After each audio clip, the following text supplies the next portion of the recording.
स्वस्थ भारत के आज के जीवंत कार्यक्रम में आप सभी का बहुत बहुत स्वागत है। नमस्कार। हम सभी जानते हैं कि अच्छा स्वास्थ्य ही सबसे बड़ा धन होता है और अच्छे स्वास्थ्य के साथ ज़िंदगी जीने का मज़ा भी कुछ और ही होता है। हम स्वस्थ रहने के लिए बहुत सारी कोशिशें करते हैं, अच्छा खान पान, एक्सरसाइजेज, अपनी दिनचर्या को सही रखते हैं। उसके बावजूद हम कई बार परेशान हो जाते हैं, स्वास्थ्य संबंधी समस्याएं होने लगती हैं और उसका कारण हमें समझ में नहीं आता है। इसके पीछे बहुत सारे कारक होते हैं। उनमें जो सबसे बड़ा जो कारक है या कारण कह लें वो है प्रदूषण।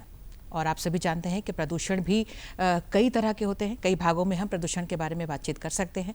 आज हमारी कोशिश होगी कि वायु प्रदूषण क्या है और इसके कारण क्या क्या समस्याएं आ सकती हैं, कैसे हम इन पर काबू पा सकते हैं, क्या हमें करना चाहिए, क्या नहीं करना चाहिए। बहुत सारी महत्वपूर्ण बातें हैं जो आज के इस कार्यक्रम के माध्यम से हम आप तक पहुंचाने जा रहे हैं। और आपको बता दें कि आज इसके लिए हमने अपने स्टूडियो में आमंत्रित किया है प्रख्यात सर्जन हैं डॉक्टर आर.पी. श्रीवास्तव, जो कि अभी सेंटिविटा और पल्स में अपनी सेवाएं दे रहे हैं।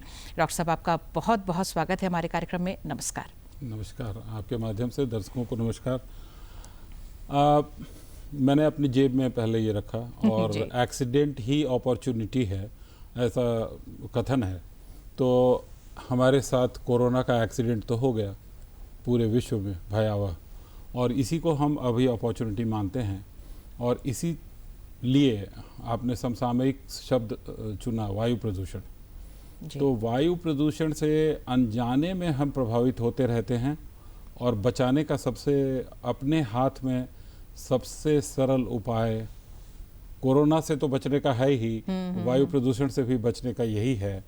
तो इसलिए इसी का सम्मान करते हुए हम लोग आज वायु प्रदूषण पर चर्चा करते हैं। जी। प्रदूषण का मतलब तो डॉक्टर साहब हम समझते हैं कि उसमें गंदगी होना, आमतौर पर हम समझते हैं कि कुछ उसमें बदलाव आना। लेकिन एक्चुअली अगर हम सही मायने में आप लोगों को बताना चाहें कि वायु प्रदूषण जिसकी हम अभी चर्चा करेंगे ये क्या है, मतलब किस चीज़ को हम वायु प्रदूषण कहेंगे? वायु प्रदूषण देखिए, जाने और अनजाने में, जाने में इसलिए कि अगर किसी जगह से गैसेस का उत्सर्जन हो रहा है तो वहाँ दिख रहा है कि हवा में वो उत्सर्जन फैल रहा है और वो हमारे ऊपर प्रभाव डाल सकता है।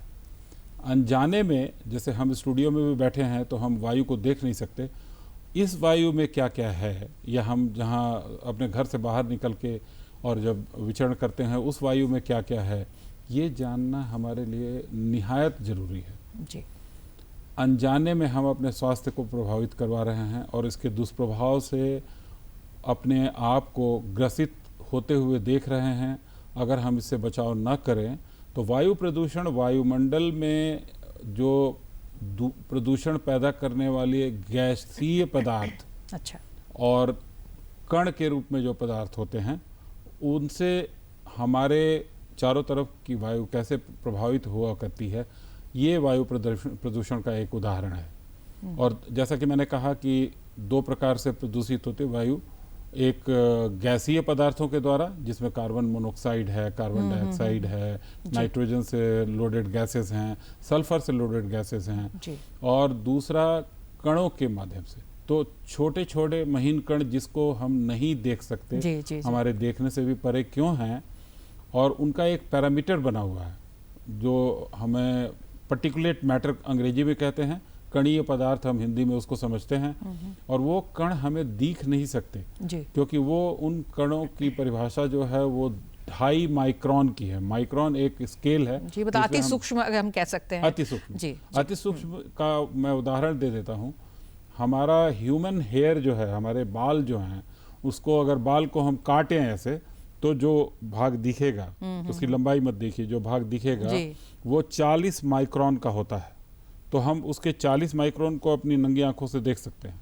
और इसका 100वां भाग जो होगा वो होगा 2.5, 2.5 माइक्रोन। तो 2.5 माइक्रोन के, अब सोचिए, सोच भी नहीं सकते कि क्या होगा और कैसे दिखेगा।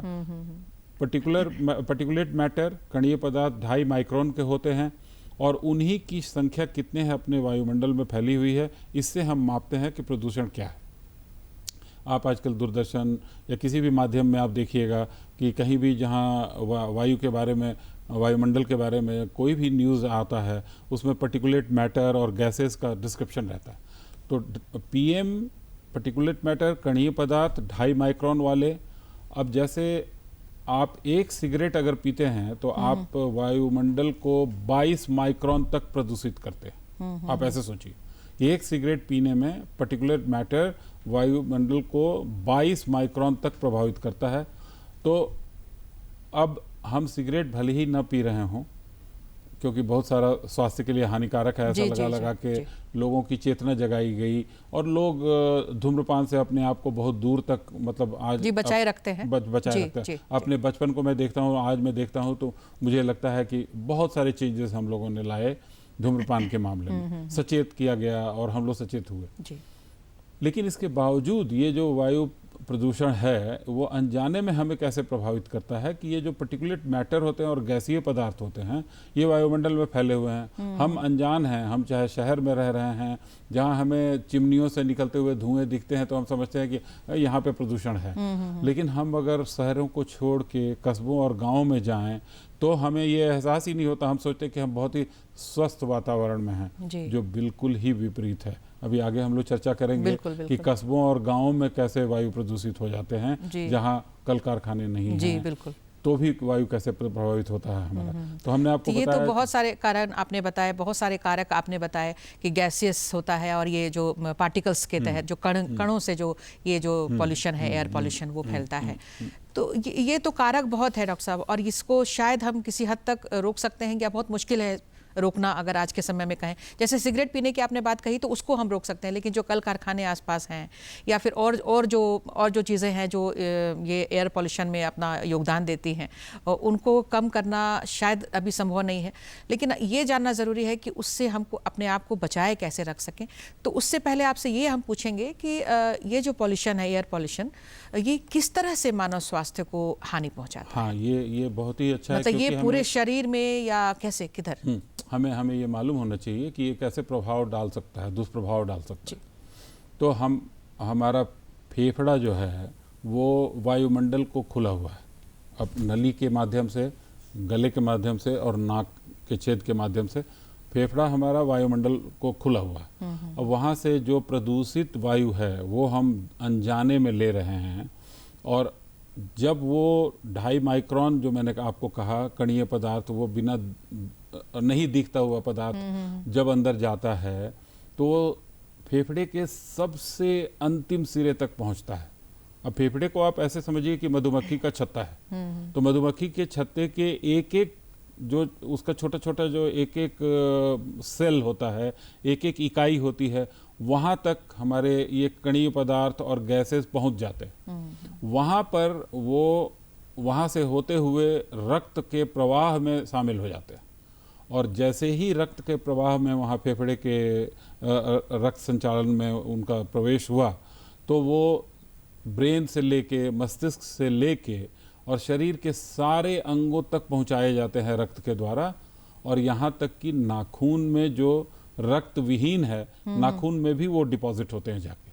अच्छा। तो इस तरह से अगर वो कणीय पदार्थ और गैसेस हमने नाक से लिया, गले से लिया, फेफड़े में गया, फेफड़े के सबसे छोटे इकाई में पहुंचता हुआ हमारे रक्त में गया, और रक्त के माध्यम से पूरे अंगों को फैलता है। मतलब कोई भी ऐसा अंग नहीं है जो इसके दुष्प्रभाव से बच। मतलब फेफड़ों को हम एक सेंटर मान लें, एक बंदरगाह मान लें, और हाँ, मतलब उस पर हम कब्जा कर लिए और उसके बाद बस जैसे अंग्रेज आए और चितागंग के बंदरगाह पे कब्जा किए और वहां से पूरे भारतवर्ष में फैल गए कणीय पदार्थ और गैसेस, वैसे ही बंदरगाह के माध्यम से प्रवेश करके शरीर रूपी भारत में हर जगह फैल जाते हैं।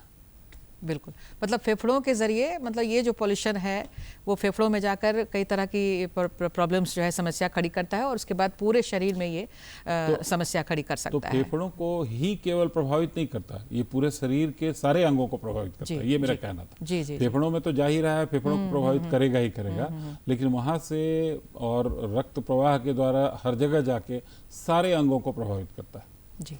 और इसके दुष्प्रभाव में मतलब बहुत सारे दुष्प्रभाव हैं। और आपका अगला ध्यान होना चाहिए कि किस उम्र में ये प्रभावित कर सकता है। बिल्कुल बिल्कुल। यहाँ एक बड़ी विचित्र बात है कि उम्र के बारे में बात करें वायु प्रदूषण से, तो माँ के गर्भ में गर्भस्थ शिशु जो है वह भी इस बात से प्रभावित है जी। क्योंकि माँ के गर्भ के माध्यम से, उसके रक्त प्रवाह के माध्यम से जो उसका भरण पोषण हो रहा है उसमें भी कणीय पदार्थ हैं।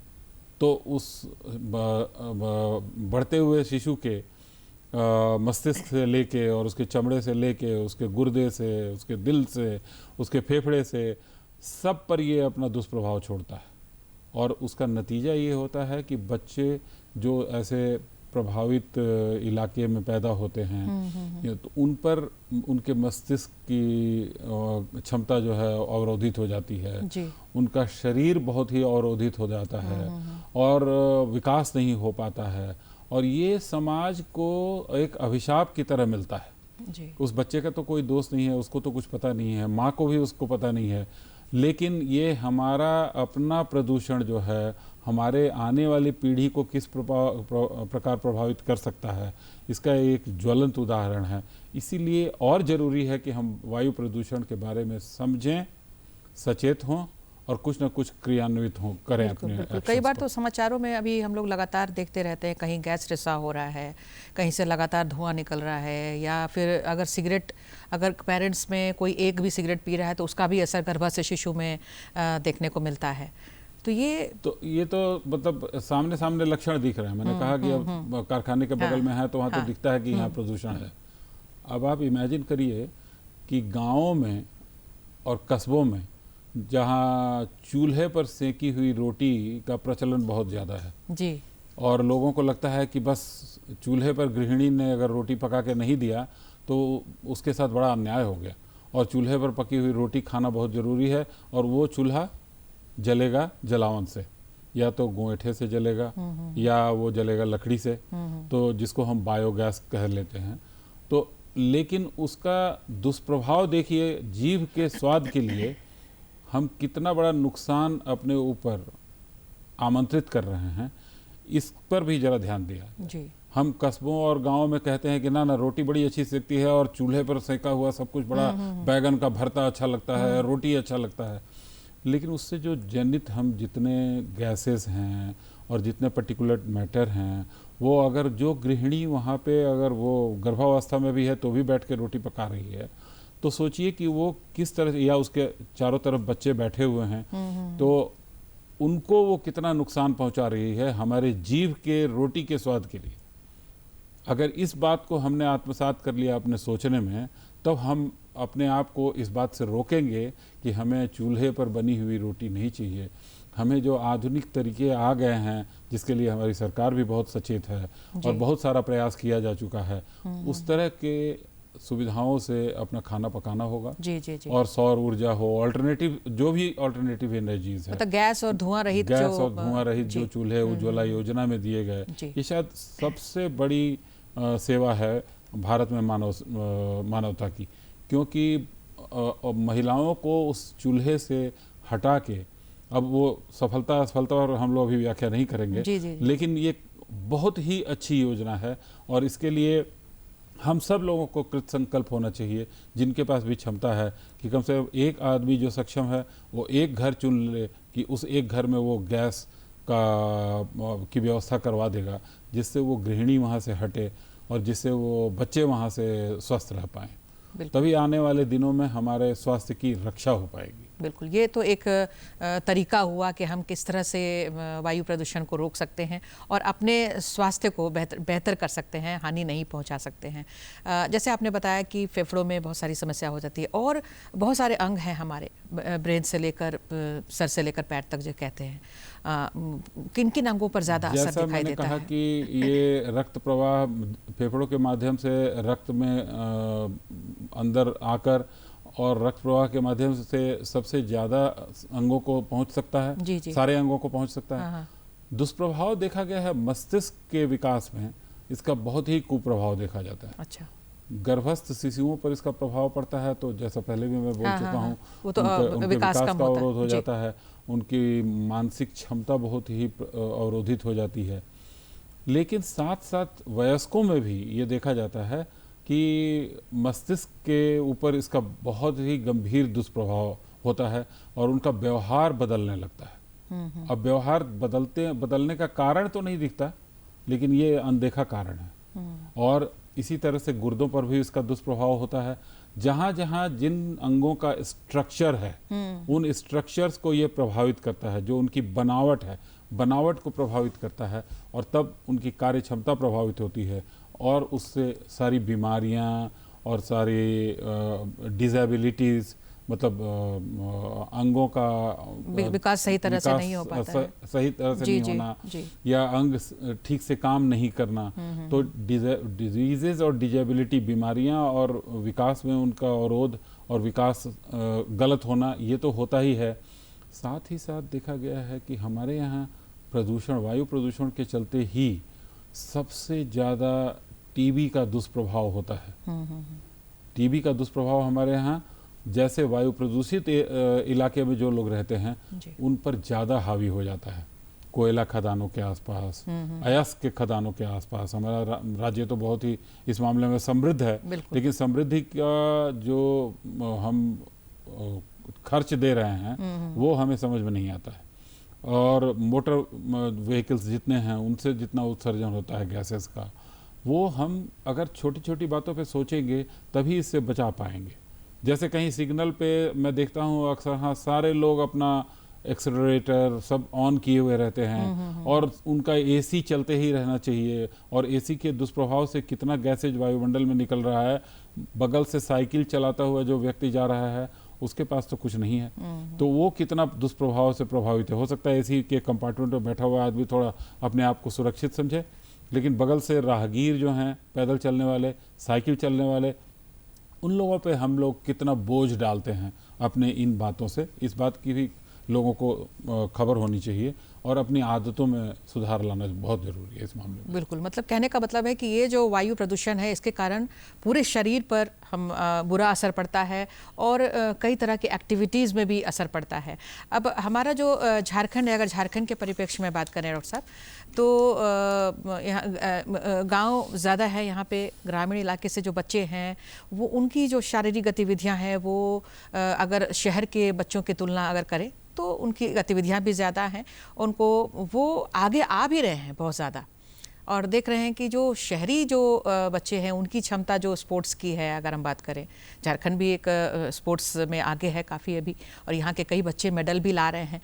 तो इसमें क्या कारण है कि ग्रामीण बच्चे ज़्यादा आगे निकल रहे हैं और शहर में क्या, मतलब ये भी प्रदूषण का पीछे जो हम नहीं देख पा रहे हैं, ये अनदेखा कोई सच?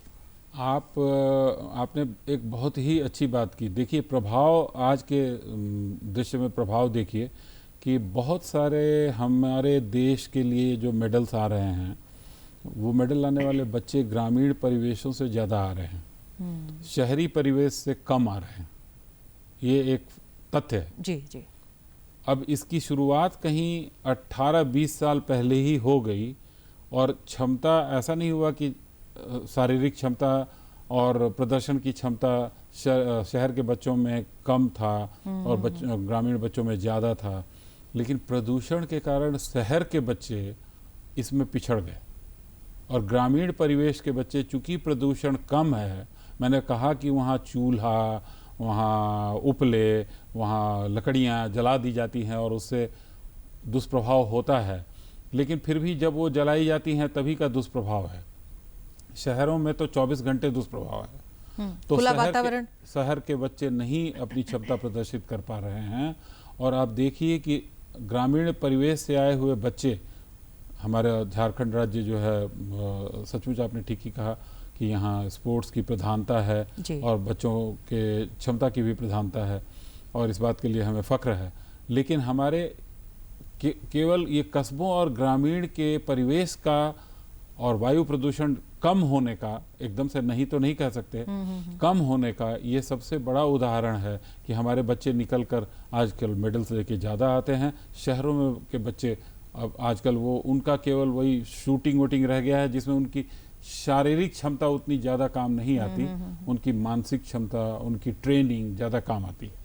शारीरिक क्षमता में ग्रामीण परिवेश से बच्चे ज़्यादा निकल रहे हैं और वायु प्रदूषण का कुप्रभाव शहरी बच्चों को प्रभावित कर रहा है। बिल्कुल, बिल्कुल। तो इसमें बहुत ज़रूरी है कि प्रदूषण को रोकने में हम सभी अपना अपना जो भी कर सकते हैं, जो भी योगदान हम दे सकते हैं, वो हमें ज़रूर करना चाहिए। और जितने भी बचने के लिए आप हिदायतें दे रहे हैं, उसका पालन करना चाहिए। एक तथ्य आपके समक्ष रखकर मुझे अच्छा लगेगा, क्योंकि थोड़ा सा लोगों को मालूम होना चाहिए कि हम जो कर रहे हैं उसका परिमाण क्या है।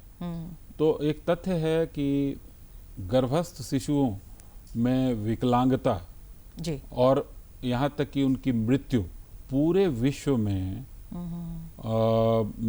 70 लाख बच्चे हर साल केवल वायु प्रदूषण के चलते प्रभावित होकर उनकी मृत्यु हो जाती है। तो आप समझ सकते हैं कि ठीक है, विश्व के दृश्य में 70 लाख बहुत ज़्यादा नहीं दिखता, लेकिन वो 70 लाख ऐसा नहीं है कि किसी खास देश में ही केवल हो रहा है जी। तो हर देश प्रभावित है, हर वातावरण प्रभावित है, और इससे बचने की ज़रूरत है, क्योंकि मानव जाति के लिए 70 लाख प्रतिवर्ष का हनन हो जाना एक बिल्कुल बहुत भारी क्षति है। बहुत भारी क्षति है। जी बिल्कुल। ये चूंकि आज हम वायु प्रदूषण की बात कर रहे हैं, और मैंने शुरू में ही कहा कि प्रदूषण जो है वो कई तरह का होता है। वायु के साथ साथ जल प्रदूषण भी होता है, और भी कोई किसी तरह का प्रदूषण जिस पर आप थोड़ा सा समय हमारे पर्यावरण में हमारे यहाँ तो वायु और जल दो ही सहज तरह से उपलब्ध होते हैं, और हम सोचते हैं कि जल ही जीवन है। आज आपने ठीक ही याद दिलाया था कि जल प्रदूषण पर चर्चा का भी दिन है। बिल्कुल, विश्व जल दिवस आज है, इसलिए थोड़ी सी रोशनी हम जरूर डालेंगे। इसका मतलब है कि जल का संरक्षण करिए, जल को बर्बाद मत करिए, और जल को प्रदूषित मत करिए। प्रदूषित मत करिए, कम करिए नहीं कह रहा हूँ मैं, प्रदूषित मत करिए। तो इसलिए ये हमारी ही जिम्मेदारी है कि जो जल मुझे निहायत ज़रूरी है और वायु जो मेरे लिए निहायत ज़रूरी है अपने रहने के लिए, इस धरती पर बने रहने के लिए, दूसरे जीवों को भी बचाने के लिए, इन दोनों का संरक्षण हम लोग करें, सचेत हो जाएं। और मैं अंत में एक सबको इस विषय पर एक नारा देने की कोशिश करता हूँ कि समय आ गया है कि इस बात को समझते हुए जागो और इस बात को समझो, और सबसे पहले जानो, फिर जागो, और फिर अपने आप को बचाने के लिए कुछ करो, निष्क्रिय मत रहो। आप अपने परिवेश में ही जल और वायु को बचाने का जो भी प्रयास कर सकते हैं, छोटे छोटे प्रयास हैं, लेकिन सम्मिलित होकर वो प्रयास, बिल्कुल छोटे छोटे प्रयास हैं। हम चाहेंगे थोड़ा सा समय हमारे पास में डॉक्टर साहब, अगर कुछ उन प्रयासों पर थोड़ा सा बिंदुवत अगर आप सलाह दे दें लोगों को। जैसे आपने जल की बात जब कही, तो हमें सबसे सुरक्षित जल है जो भूमिगत जल हम ऊपर लेके आते हैं और उसका सेवन करते हैं। उसके बाद से बहुत सारी बातें हैं, बहुत सारे यंत्र आजकल आ गए हैं, लेकिन भूमिगत जल अगर ठीक से बोरिंग करके भूमिगत जल हमें हासिल है तो हमको बहुत ही किस्मत वाला समझना चाहिए अपने आप को। जी। और आजकल मैं सार्थक प्रयासों से मैं देखता हूँ कि सुदूर कोने में भी लोग भूमिगत जल का सेवन कर रहे हैं, कुओं के अलावे बोरिंग का वो डाल रहे हैं और कर रहे हैं। और दूसरी बात सबसे ज़्यादा है कि जहाँ मुझे अगर 200 ml पानी से काम चल जाएगा, वहाँ 2 लीटर गिराने की ज़रूरत नहीं है, क्योंकि जल संरक्षण भी बहुत ही ज़रूरी है जी। और जल संरक्षण के जो छोटे छोटे उपाय हैं वो करना चाहिए, जो आम तौर पर सलाह उपलब्ध है लोगों को। वायु के लिए सबसे तो अपने हाथ में अपना स्वास्थ्य, और कोरोना के चलते ये हमारे हाथ में आ गया है, तो इसको तो हम लोग एकदम से अपना लें अपनी आदतों में। कपड़ा जैसे पहनते हैं वैसे ही एक मास्क अपने पास रखें, मास्क लेके निकलें, मास्क का उपयोग भी करें, मास्क केवल दिखावे के लिए नहीं रखें। तो ये छोटे छोटे प्रयास हैं जो हम अपने स्तर पर कर सकते हैं अपने को बचाने के लिए, और जब हम अपने को बचाएंगे तो हम उसके फलस्वरूप दूसरे को भी बचाएंगे। बिल्कुल बिल्कुल। और जल का हमारे जीवन में क्या महत्व है ये हम सभी जानते हैं। जल ही जीवन है, जल ही जीवन है। जल को बचाना मतलब कि अपने अस्तित्व को हम बचा रहे हैं। और अभी ये जो मौसम है, अभी गर्मी का जो अभी प्रचंड गर्मी है अभी, और अभी आएगी और गर्मी तापमान और बढ़ेगा, ऐसे में पानी की किल्लत भी कई जगह देखने में आती है। तो ये हम सारी कोशिशें करेंगे, जल का संरक्षण करेंगे, बचाव करेंगे, तभी ये जो पानी की जो समस्या है हमारे बीच में, कई जगह कई इलाकों में पानी की कमी हो जाती है, उससे भी हम बचे रह सकते हैं।